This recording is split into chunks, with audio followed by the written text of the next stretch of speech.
with pen. I'm always afraid, you know. Then I'll show that I don't forget. I don't forget my points. It's so that's why I always have a pen close to me. I always have my notes and my pen close to me all the time. Yeah. So, firstly, guys, I want you all to remember, for those of you that were in the last live, round up so I can go and allow you. Yes. Okay, want to round up. Okay, round up. Respectfully. Yeah. Respectfully, sir. So, respectfully. So, like, okay, like I was saying earlier, he has gained a lot of followership, which I can understand very well how it works in Nigeria, especially when you become a spokesman for the masses. A lot of people tend to swerve to your side, you know, and like you for who you are. The same way a lot of people actually loved Bongoli before we got to the political part of, you know, Nigeria time, you know, then his follower actually became a case of firewood and the black pot. You know, so for me, he has a lot of followership. All I can say is this: I see a young man trying to build a life for himself, like I said. And every time I look at his age, I look at him like, and I ask myself what I was doing when I was his age. You know, so he's championing. How old is very dark man? I'm maybe 28, 28 or something. It's not 30 yet. It's 28, something He's championing something good. You know, that if it keeps to the right way and the right move, it would last for a very long time. So my own take for him is simple. It's like, I would say, even, let me use another example, a young boy called Ola of Lagos.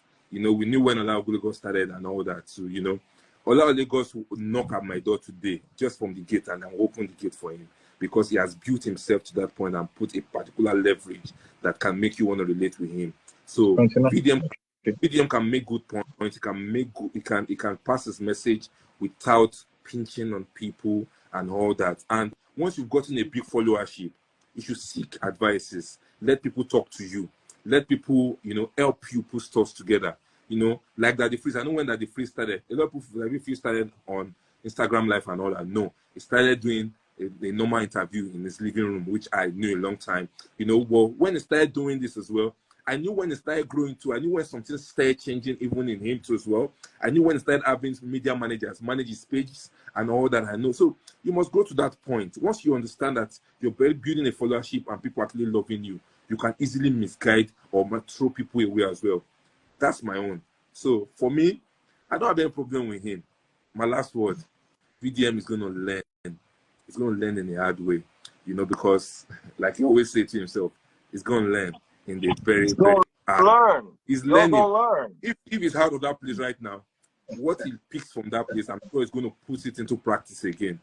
That's how he's going to grow. So for me, I wish him best of luck, and people that actually are arresting him too as well, let him take it easy on him. You know, he's a young boy trying to finance and that sort of thing. Obakeso, I thought you were in support of him though, because I see some of your comments on Instablog, and I'm like, In support of who? Of VDM. Some of the things he says, because I see some of your comments on Instablog. I already told you now. I said I supported him from when he started on his skincare. I will even send him content for him to evaluate, then talk about it. But when he started leaving that spot, he wanted to be in politics, he wanted to be in governance. You can't be everywhere. Let me give you an example. There was a year where there was a bomb blast in a Keja in Lagos. Mm-hmm. I was in cantonment. I mean, I went to Nigerian military school. I was in cantonment. I can tell you for free what happened that day. But you know, at that point, there was no Facebook, there was no internet, so it was only newspapers. Now, if you go read what the newspaper wrote those years, you will quote what you read there, and you would think that it was right.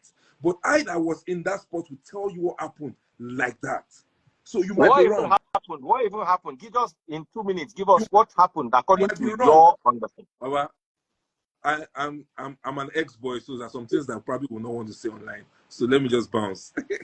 Okay. Let me Egbon. I'll call you Egbon. Obakeso. According to Charlie Poppy, man mount. So VDM is going to learn the hard way. Man mount. That's all I will say on that. So now, to the my lawyer friend, the lawyer lady. I understand what you're saying as regards what he may have said or what he may not have said. But as a lawyer, also, you know how all these things work when we get to the, when we get to the courts. I'll give you an example. Now, the priest, I know you addressed the situation, the Erisco Food situation. Do you know that the owner of Erisco Foods, his son and myself, we went to the same secondary school? Oh, wow. Yes, we went to the same secondary school. And I was like, I knew he was, and all of that. And the statement that lady made, that the priest is already in court, so I don't want to speak in contempt. I can make her beat that case. Like tomorrow, if they go to court, it's no case anymore. But nobody's looking at it that way. But we have seen it. So that's what I'm just trying to explain, that there's some things that people will say. It might sound defamatory, but when you get to the court, it's not defamatory. Now, let me move to the Cabal situation. Daddy Freeze and everyone that's listening to us here, we should understand that in the last video, I said there are 4 cabals that are fighting against VDM. These cabals are very powerful. Just like in the Nigerian state right now, we have the currency speculators cabal and we have the fuel subsidy cabal fighting the government.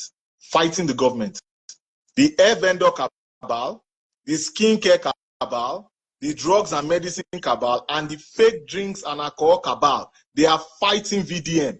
Seriously. And like I said, VDM should be made an ambassador, should be given a national honor for his fight against all of these vices that has been cancerous in our society. Now, another point that I want to make also, to the air vendors, for example, a lot of air vendors don't know that this air that they are selling to Nigerians were airs that they went to use as sacrifice in front of Hindu gods. So they shave off their hair in a sacrificial manner to sacrifice for their gods, and then they refine it. And when they refine it, they sell it to us here, and then we wear it, our ladies wear it to mosques and churches. So, and we spend over $300 million to import them, Forex. So we need to understand all these different fights and things that are going on in the background. Let's talk about the humanitarian fight of VDM. Do you know how many humanitarian battles that VDM has fought? When you look at VDM fights against pedo, I don't want to call the full name, pedo. He fights against it seriously. I've seen many videos of how he has taken people out of the streets. Now, like I said, VDM, if you want to speak in public, get somebody that can vet what you are saying. You can get our lawyer friend here. Get her, let her read through your content so that you do not defame people and you do not slander people's character. Another thing is the Mohbad situation. VDM is the man that made us think in a different light. Yes, we have emotions, we have court of public opinion, and we have the rule of law. He was looking at it from the rule of law standpoint. And to people, I will talk about this Mohbad just on the side. And to people that are saying Wunmi may not be called people, I have a shocker for you. There is a president, former president of Haiti. His name is Moise. He was assassinated in 2021. Do you know who is complicit? His wife. His wife is complicit. She was shot twice. She was shot in the battle. She was but shot. She's arrested and she's complicit. And that was the wife of the president. She's complicit. She wanted to take power. So everyone should freaking spare me respectfully on this Wunmi, if she bettered a child and all of those things. Spare me all of that. When the wife of a president was complicit in the assassin whatever of the president. Go and Google what I just said now. So another thing that I want to talk about also is the single moms, unfortunately. We all may have had different scenarios growing up as children. We don't know how maybe single moms may have helped out or damaged the family dynamic. And as such, VDM may be speaking from his own lens, respectfully. He'll be speaking from his own lens. Now, he may need to butter up how he says all of these things. But some people have preferences. Some people have reasons why they would go for single moms and why they will not go for single moms. And as a public commentator, maybe he needs to re-educate himself on how to speak on such matters so that you do not hurt. You have to be sensitive to the feelings of people. You are in the influencing world. You have to know what to say, when to say, how to say it. You have to know how to push that information out. Like I said respectfully again, Tonto Dike is an enemy of the state. And to all the people that are selling products in Nigeria that don't have NAFDAC registration, that don't have Standard Organization of Nigeria certification, and are not practicing good manufacturing practices, GMPs, they are enemies of the state. Lastly, the Niger Delta situation. May the souls of our gallant officers rest in perfect peace. What happened to them in Delta State was an eyesore. Now, there are a lot of things going on. I'm not going on into the details. Yes, sir.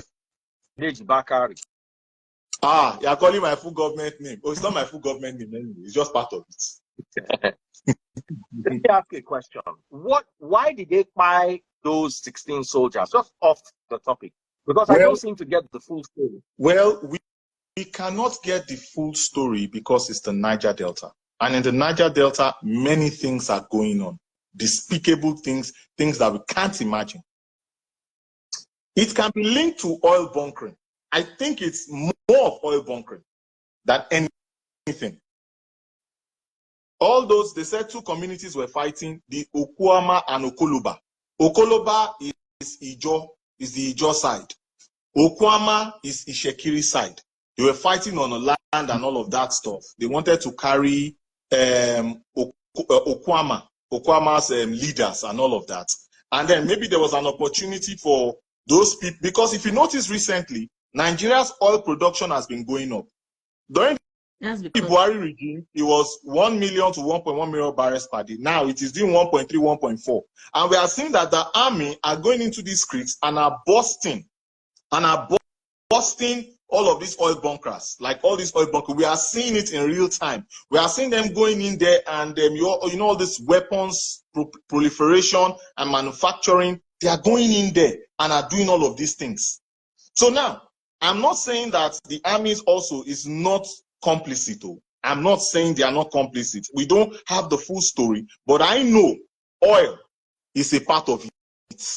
The land dispute that they're talking about, I think, is just a facade, in my own opinion. It's a real situation, but it's oil. And the Nigerian military, I think they've mentioned the name General Agbayi or something like that. You know, they call themselves generals and call themselves different names in the creeks. So they've called the name of the person. They know the person that did it. Because when you neutralize people like that, there is a, what's it called? A trademark. So they decapi their head, they decapi, they opened up and remove part of the organs. I'm trying to watch my words very, very carefully online. So there are different, what's it called? Different ways. Now, if it's somebody that just SHOT somebody and left the body there, fine, different type. But they know the people that did it, and they are going to go after them, and I hope they get them, because these guys are the guys that make us sleep with our 2 eyes closed. I'm not saying they don't have their excesses.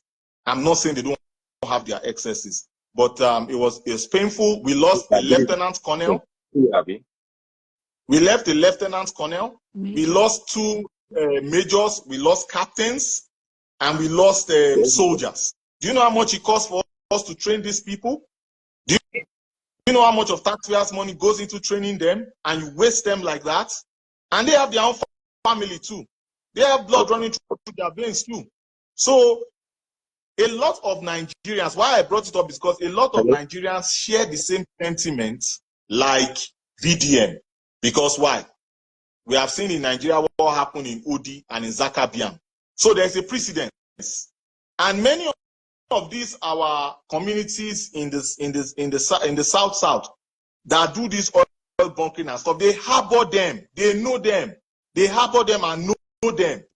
So a lot of Nigerians share that sentiment of bringing it down and leveling it. And VDM said that. I know that Sabio said he didn't like what he said, but it's just a sentiment. A lot of Nigerians feel that way. They are very emotional because of that national loss. It's a nationalistic loss. So that is why he felt that way and said that.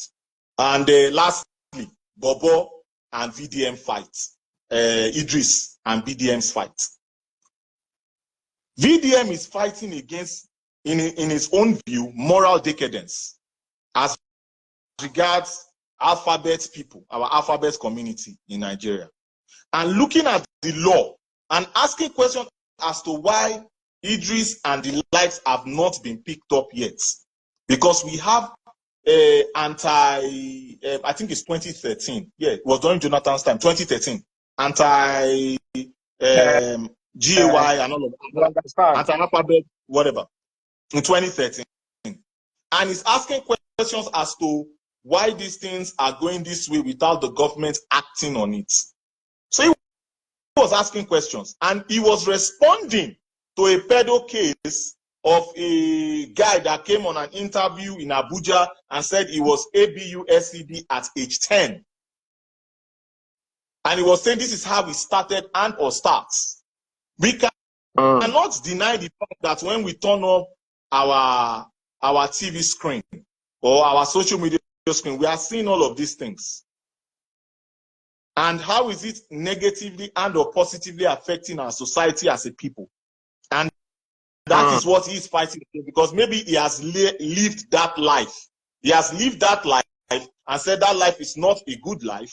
And as such, he's saying he wants to be a positive impact, just like Apostle Paul, who was formerly Saul, that was actually persecuting Christians. So if you are a Christian and you believe in all of the letters that Apostle Paul wrote to the Galatians, to the Philippians, to the Thessalonians, and Colossians, and all of these people, then you should cut him some slack when he's talking, when he has to do with his past life as regards the alphabet situation and what he's fighting against. He has come out and said, this is who I was before, and this is what I'm fighting against. So I think that is all for now. And Nigerians, you like oppression too much. You remember, the oppressed, according to Paulo Freire, instead of striving towards liberation, tend themselves to become oppressors. So you talk about oppression, but when you have the opportunity, you oppress people. And that's why you're saying, oh, I'm happy they arrested him. Why should they arrest him? Why do you think because you have access to power, you can just arrest people? You are infringing on the rights of people. And you are infringing on their constitutional rights also. We need to stop that.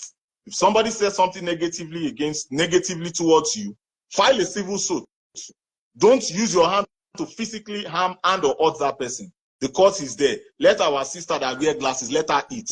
Let her chop, I beg. She be lawyer. Lawyer need to chop. Please. Thank you. I'm done. What we need, Lati girl. Yes. I want to bring a couple more people, and then we call it a day. Daniela, come on, let's hear your... DF, Pepper Room is here. I can see her. Yeah, but Pepper Room out for the night. Pepper Room is my kryptonite. She will start wallahing me. Pepper Room always wallah me too much. Pepper Room no go agree for me. She no go agree. Pepper Room is emotional. That's something about Pepper Room. She's emotional. I've been seeing her comments on the comment section. You're on the fire. Yeah. Pepper Room. She's Pepper Room. Right away. She's here already. She no go agree for me. Daddy Freeze, I know you don't allow this, but please, I'm begging you. Let me just say this. I know you don't like audio. We can't even hear you. That's the thing. I can't hear. Hey, Sam Clare, where are you there? Can you hear me now? We can't hear you. You're too far away. Pepper Room. No, I can hear her. I can hear her. Oh, I could hear her.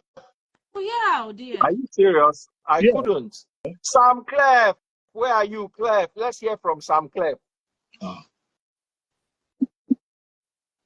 Our audio was not clear. Sam Clef, no, ni. Oh yeah. Sam Clef, I don't think he's really a fan of VDM, but let's see, Sha. Let's see. Let's hear from